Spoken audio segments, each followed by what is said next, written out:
Phone করি না, message করি না, কথাও বলি না, তবুও তোমাকে ভুলতেও পারি না। হয়তো এরই নাম না পাওয়া ভালোবাসা। যে ভালোবাসায় কথা কম, অনুভূতি বেশি। যে ভালোবাসায় দূরত্ব আছে কিন্তু মন এখনো কাছে। তুমি হয়তো জানো না, কিন্তু আমি প্রতিদিন তোমাকে মনে করি নিঃশব্দে। তোমার নামটা কারো মুখে শুনলেই আজও বুকটা হালকা কেঁপে ওঠে। তোমার দেখা জায়গাগুলোয় গিয়ে এখনো থেমে যাই, যেন তোমার ছায়াটা খুঁজে পাই বাতাসের ভেতর। ভালোবাসা না পাওয়া মানে শেষ নয়, বরং সেটাই প্রমাণ কেউ একজন ছিল যে সত্যিই অনুভব করেছিল নিঃস্বার্থভাবে। সব ভালোবাসার গন্তব্য এক নয়।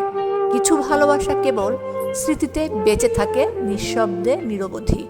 তুমি হয়তো সুখেই আছো, আমি তাতেই শান্তি খুঁজি। কারণ ভালোবাসা মানে তো নিজের চাওয়া নয়, প্রিয়জনের ভালো থাকা দেখা।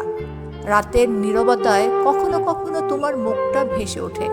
আমি চুপচাপ তাকিয়ে থাকি অন্ধকারে, ভাবি যদি একদিন দেখা হতো, শুধু একবারের জন্য, তাহলে বলতাম না ভালোবাসি, শুধু বলতাম ভালো থেকো।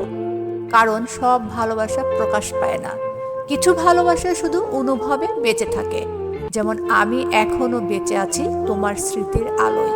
যদিও তুমি আমার জীবনের অংশ নও, তবুও তুমি রয়ে গেছো আমার গল্পের প্রতিটি পাতায়।